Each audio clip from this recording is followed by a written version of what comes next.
Namaskar, I'm Ashok Vyas, and today I am extremely happy to be welcoming someone who is going to help us understand the meaning of spiritual alignment, mindfulness trainer, as well as coach and consultant, someone who have the privilege of coming from engineering background to working in the corporate sector to becoming a trainer, helping people in their communication, and then finally in the field of yoga.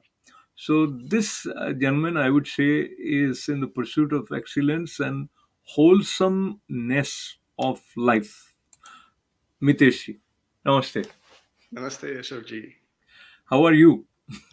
Doing well, doing well. It's a beautiful day here in California, and I'm glad that we have this technology to connect us today.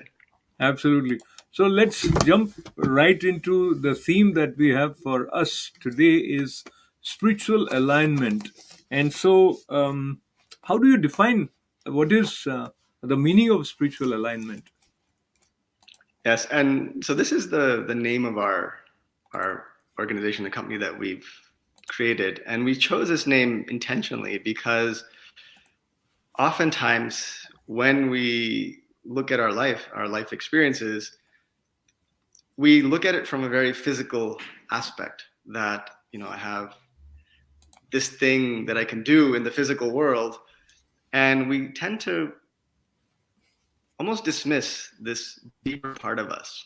And so when I say spiritual alignment, it's not about just aligning with your spirit, but really your physical body, your mental space, your emotions, all of that coming together so that you can live in this world fully present, fully with I guess all cylinders firing because you're being fueled by the power of your spirit.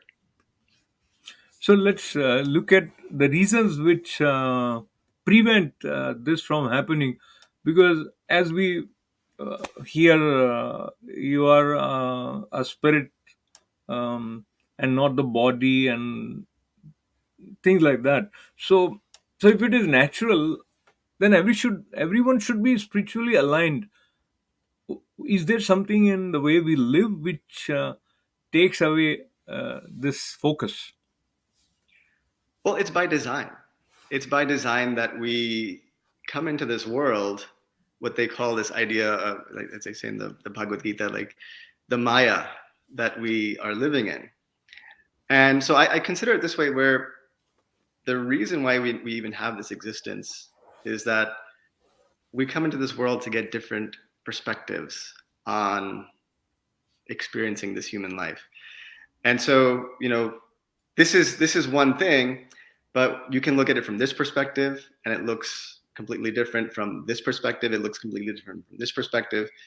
And so the the way that we are designed to live here is that we don't uh, immediately associate with our spirit, just because if we knew right away the vastness of who we are, it would interfere with seeing this one thing from every angle, and it would just be very overwhelming. So we take this limited view in this lifetime where, I'm here as Mitesh Kapadia, and in this lifetime, I'm choosing to see life through this lens. In another lifetime, I could be choosing from this lens. For another lifetime, I'm choosing this lens. And so the it's by design so that we don't get confused. But the beauty of this So, idea of go no, ahead. so what you are saying is interesting. You're saying it is by design, so we don't get confused. But actually, what is happening it is by this design we are getting more confused. And what you just described, if we use the traditional terminology from the scripture, then they said this is Maya. So Maya is that which makes you see things not as they are. So there is a different coloring or whatever. So I'm I'm I'm I'm not in a position to question that if the creation have some uh, reason for making human beings see themselves as limited. But so we won't go there. We come back to the place where we can relate directly. So if someone who is listening to you and they say, "What is it that Mitesh can tell me which would help me move forward wherever I am?" Keeping that in our mind, uh, and if I also share often heard sentence that is, कायदे में रहोगे तो फायदे में रहोगे. So if you follow the rita, or if you follow the cosmic principle, it will be beneficial for you. So taking this towards the spiritual alignment, and helping anyone make a sense of the importance of having uh, a discipline as well as resonance with the cosmic being. Yeah, and so let's take it step by step. Is that, from the body onwards, right? We have this body. Let's consider it that it's by design. It's not an accident that we have this body and all the faculties. And so let's look at what faculties have: our emotions, we have the mind and the ego mind, and then the memories. And there's all of these different components that are, and of course, then there's also inputs from external that we have to process. And so all of these are tools for us to fully live in this world. And I'll say that the emotions are pretty much signals from your spirit to you. So when you're out of alignment, your emotions will tell you. You'll feel disconnected, you'll feel sad, you'll feel maybe even upset, you'll feel frustrated.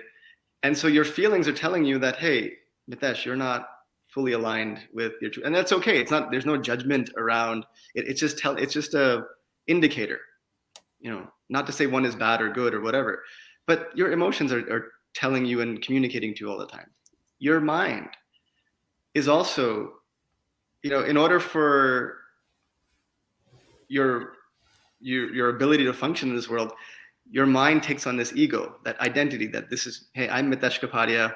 I have, a wife, I have kids, I have, I'm an engineer background, I do this coaching, this whatever, I live in California. This identity gets created so that we can live within a certain construct, like just like a game, a sports game.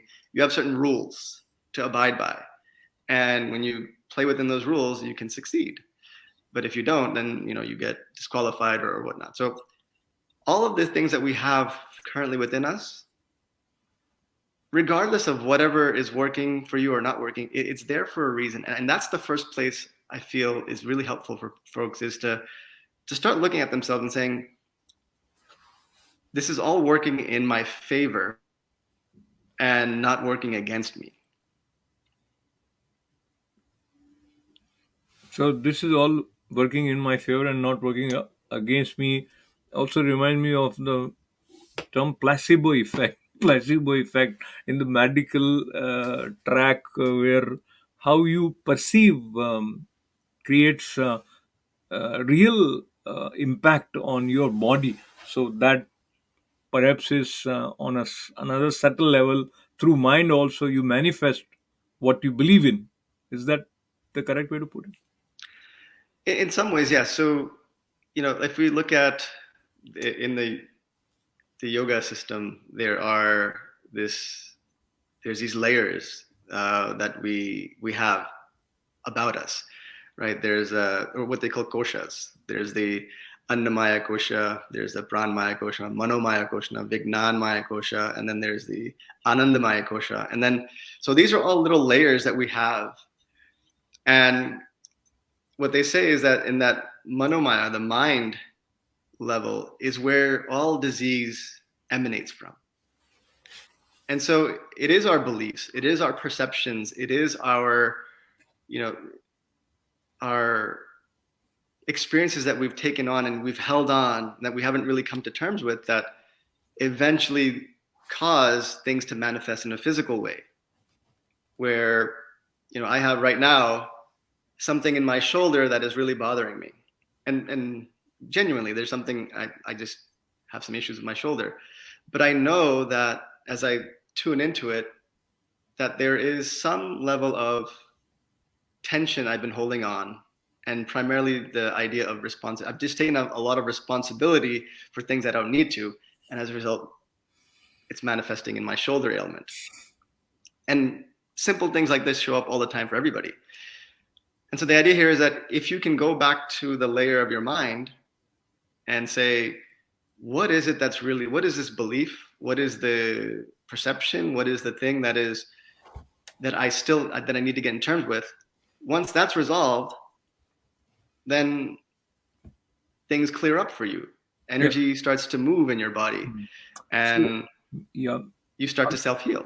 I'm tempted to interrupt you because I kind of relate to what you just said, and I remember a phase when there was something bothering me or something I felt if it's not happening the way I would like it to happen, etc., and it resulted into some back pain.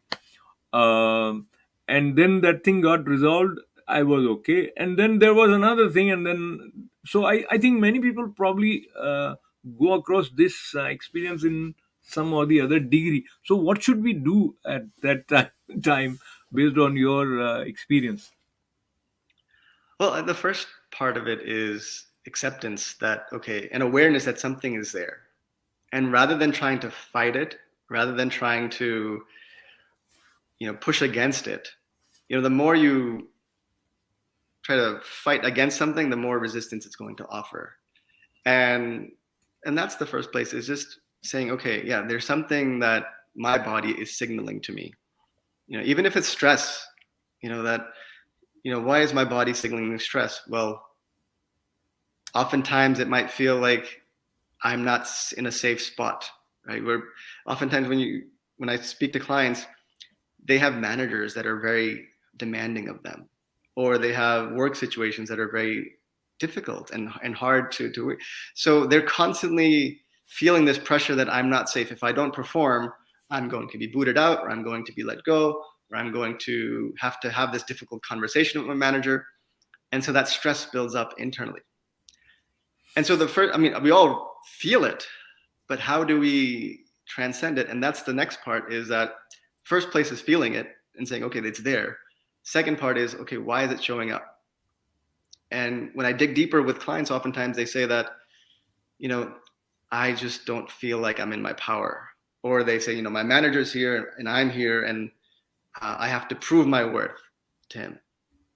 But if you show up as an equal, there's no proving to anybody. There's no proving that, your manager needs you as much as you need your manager. And having this equal playing field and getting yourself to see that and to believe in that, to release a lot of the tension, the stress, or just seeing. A lot of this is about perception. Like I've taken, it's almost like a program you load in a computer. Whatever program you load in is what the output that you'll get. And so if I load in the program that I'm not worthy, or that I'm not good enough to do something, then everything in my world will show up that way. And so similarly, if I start loading in better programs or more empowering programs, I start to show up in that same situation with, hey, I'm here to make a contribution to this company, or hey, I have my own self-value and self-worth, that, whatever my manager says, I'm not going to take that as invalidation of me. I still am a full, complete human being that has the power to validate myself. So that is helpful, and yet there are more questions. And if I backtrack and look at the name Spiritual Alignment as your company, and somebody who is totally dedicated to material pursuits, and he's facing maybe some issues in the corporate world, or maybe there is some situation with competitors in his her respective business environment. which he needs additional strength and clarity to face. So, when you interact with them, do they feel they can relate their problems to you, and feel that you are in a position to understand them on their level? Because if you're coming like a Zen, or I mean, all enlightened being, then they say, okay, I mean, he's quite a distance at a Uh, distance, and so yeah, one of the things I've learned in not just coaching, but in life in general, is that to see the other person as whole and complete. And by doing that, just by the fact that I do that in the work that I do and just overall in life, people feel like they don't have to be on the defensive, that they can truly be themselves. And in that process, there's a lot of healing that happens because this the game we play all throughout different circumstances and the world that we live in is that we try to put on a mask about who we are, or we try to be the strong defensive person, or we try to be this sweet lovable person where we put on a show oftentimes. And when you can just come back to yourself, there that's when the beauty happens in the coaching world. That when I work with somebody, is that I immediately tell them, all right, there's nothing wrong with what you're doing. There's nothing, let's accept where you are, and then we figure out solutions. So it's a co-creation with individuals. It's not necessarily I have all the answers, but can you see your own life? Because in a way that is empowering. Because oftentimes people, whenever they come with an issue or challenge, they're looking at their life in a disempowering way. And so just by absolutely. shifting that, it solves about, I'd say 90% of the things that come my way. So there is a sense of helplessness sometimes, because you feel that you are caught up in a situation where you have no way to come out of it, and that situation, how this mindfulness training is also a part of healing process, as well as it paves the way for releasing oneself from the self-imposed boundaries or restrictions. Hmm. The biggest step in that direction is to have that deep trust in yourself. And when you have that trust in yourself, then a lot of open doors show up for you. Because oftentimes when you're in a problem, you're so stuck on fixated on the problem itself and how hard it might be, that you lose your ability to see that you can get through this, that you can navigate through this. And that stops people in their tracks right away. And so the first step is really, after that acceptance of, hey, there is a possibility here. I may not know it, I may not consciously have an idea of it, but I know there's a way, I know there's a solution. And I'll give you an example here, is that when I moved from Chicago to California, we had a very difficult time. This was in 2014, end of 2014, 2015, finding a home for us. And at that time there was a housing, like when you would try to buy a house, it'd be 15 offers on one home, and obviously we didn't have the additional capital to outbid other people. We were, this was our first home that we were buying, because we're moving from an apartment to a home. And believe it or not, we, I was in that interviewing phase in California, and a home opened up. And so I went to go see it after my workshop. And I looked at it and I was like, oh, this is a price that is a little bit too much for us, but let's see what we can do. And this home had a cash buyer competing against us, investor. And somehow, we found the right agent, we found the right situation, we found the right it just came to us. Like, you would think it's an impossible, to go against a cash buyer. We're going for a mortgage, and in real estate terms, it's a no-brainer to go with the cash buyer because it's an easy transaction. But it worked out in our favor, and we had the right amount of money. Literally, we we were everything worked out where we had just enough to make that purchase, to make that down payment. I remember, like, even some of our international currency we were converting them back into dollars to get to the right amount. And so we think that the problem is bigger than us. But when you allow yourself to just have that belief, okay, everything is working out in our favor, even when it looks like it's not. Just that Yeah. simple So, belief yeah. So I think moves things. this is your favorite line or mantra, that everything is working in my favor. And I will repeat it two, three times for my viewers. Where whatever be your situation, if you repeat everything is working out in my favor, everything is working out in my favor. And as we have often said in India, कि जो होता है अच्छे के लिए होता है. तो Yeah, बेसिकली ये वही बात है, जो होता है अच्छे के लिए होता है. पर हम इसको बोलते बोलते उसमें जो अच्छाई है उसको देखने की कैपेसिटी कहीं छोड़ देते हैं. yeah. Now, Where we get stuck, and I'll just quickly add to it, where we get stuck with that idea is that people, what happens is there for our well-being, but not necessarily for our comfort. And that's where people get stuck, is that they want to have everything happen for their well-being and their comfort. mhm. But it'll put us in this uncomfortable place, which we just have to continue to trust. And that's the first thing that I said, is that you have to come back to that trust in yourself, trust in that things are working out. As uncomfortable as things are, it's still working out in your favor, for your well-being. Mm. Okay, Mitesh, so these are the two sides. One mindset, or let's say Mitesh, with his sense of clarity and maybe his own sense of set of experiences, he's convinced that this is a correct way. There's another guy who you are helping.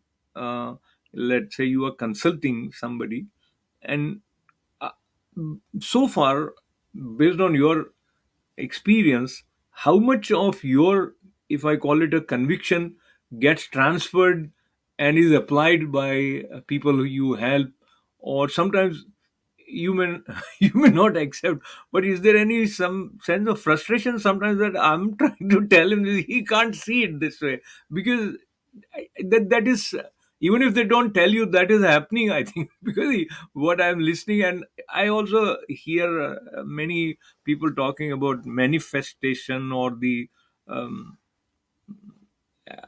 law of attraction and those kind of stuff, and what we are talking somewhere is parallel to that, maybe in different Mm. terms, but so yeah, please. Yeah, one of the things that is helpful is to go in with that idea that I don't have all the answers. Me as a coach, I'm not there to say that, okay, this is the one and only absolute answer. Going into any situation, and I say it with individual one-on-one person, but you could even go expand this to how you relate with life, is looking at it as a co-creation. I'm going to do my part. The Yes. So while you are doing your part, the internet Yeah, a resulted little bit. into you freezing. Oh, you came back. Okay. Yes. So in this dialogue that I have with the person that I'm working with, they're going to bring their wisdom, their knowledge, their own solutions. And so we come to a place of, hey, here's some perspectives from my end. Here's something where you're living in your moment and you have the best view of your life. What would be the best approach that we can take? And so we come together and co-create a solution together. And that's the power of working with a coach or working with a team, is that you can find the answers outside of you, but at the same time, they come deeply rooted within you. Beautiful, beautiful. I think on that note, we'll thank you and appreciate the importance of spiritual alignment, and the need to co-create sometimes when we get stuck. And in that case, someone like Mitish or someone who you have confidence and faith, and you can open up without having the fear of being judged, etc. All that points. So, Miteshji, as I thank you for joining me, any brief tip in terms of one or two practices that you recommend one should incorporate in their daily schedule uh, from this point of view?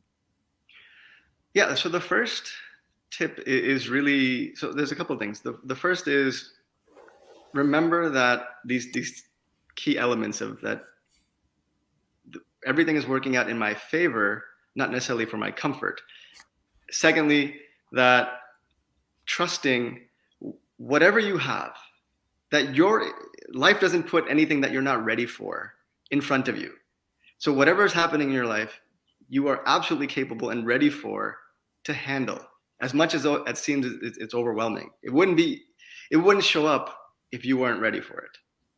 And just that level of perspective can can really help us uplift ourselves in that moment of despair or depression or anxiety or stress. Is that all right? Take a breath and connect with, like, so we live out here in the forest, and one of the last tips I'll give is to connect with nature. We're so disconnected that allow yourself to take a walk, keep your feet on the ground of the earth, and have no expectation that of anything, and just take in and just absorb, just bathe in nature, and that's going to really make those subtle changes from within that will help you to feel more relaxed when you take on all the challenges and all the difficulties that you're experiencing in the world. Wonderful. So stay in tune to nature. Miteshji, thank you very much. With lots of good wishes, and thanks Thank you. for all our viewers. This is Ashok Vyas.